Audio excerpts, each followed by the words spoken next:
Former Ottawa Police Chief Peter Sloly told the Emergencies Act inquiry Friday that he felt significant pressure to resign in the midst of last winter's convoy protest, contradicting earlier testimony from the former chair of the city's Police Oversight Board. Sloly testified Friday at the Public Order Emergency Commission, which is investigating the federal government's decision to invoke the Emergencies Act on February 14.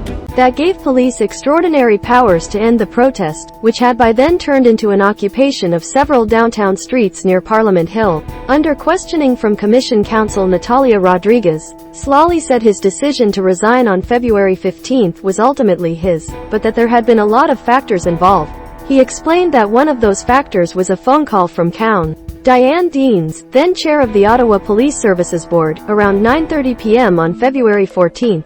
On the evening of February 14, I received a phone call from the board chair essentially asking would I consider a resignation, Sloly testified late Friday afternoon. I told her that I'd put my heart and soul into this organization, the mandate that she'd given me, and that I'd be seeing this thing through, and that at 9:30 at night it was a very inappropriate conversation to be having with me. I wasn't going to be giving it any more consideration. Sloly resigned morning after call. To get a phone call from your chair discussing rumors and then pivoting into "Have you thought about resigning?" conversation, for me is a pretty clear indication that I no longer had the confidence of the chair, Sloly testified. It was clear to me that the board, specifically Chair Deans, had lost confidence in my position, and that was a factor in my decision. Former Ottawa Police Services Board Chair Diane Deans appeared as a witness at the Public Order Emergency Commission on October 19.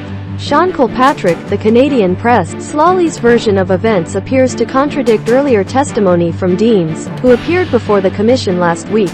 On October 19, Deans testified that she had become increasingly concerned about Sloly's mental health, and routinely called him to perform wellness checks. I was, checking to make sure he was okay, because he's a human being and he was under intense stress, and I felt that was important to do, she testified. She said the week before Sloly resigned, she'd mentioned to him during one of those calls that there's a lot of people in this city that want your head. According to Deans, Sloly replied, "Cut me a check and I'll be out of here." Deans testified she was aware that some of her city council colleagues wanted to demand Sloly's resignation, but that the move wasn't coming from members of the police board, and that she was very opposed to the idea. On the evening of February 14, Deans said she called Sloly again. "I said, Chief Sloly, last week when I spoke to you, you said if we cut you a check that you would be out of here. And I just wanted to ask you if you meant that or not, or if you wanted to stay," Deans testified.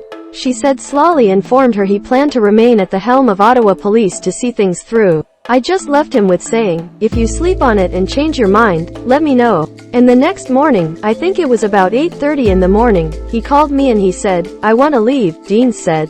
She testified that while the board did discuss Sloly's leadership during the convoy crisis, its members concluded they had the authority to suspend the chief, but not to fire him. Pressure from 3 levels of government. Asked on Friday whether he was aware of any additional political pressure on him to resign, Sloly said he felt significant pressure from all 3 levels of government. "I had direct experiences with 3 levels of government over the course of these events that left me with a clear sense that I had little to no support from elements at those 3 levels, he testified. Sloly also testified Friday that he only became aware this week of what he called a very alarming text between RCMP Commissioner Brenda Lucki and Ontario Provincial Police Commissioner Carrique. "Peter spoke about a lot of things except for enforcement," Lucki texted. 5 days later, she texted Carrique to tell him she was considering sending Sloly a message to nudge him to sign off on an integrated plan to end the protest. Sloly will appear at the inquiry again on Monday for cross-examination.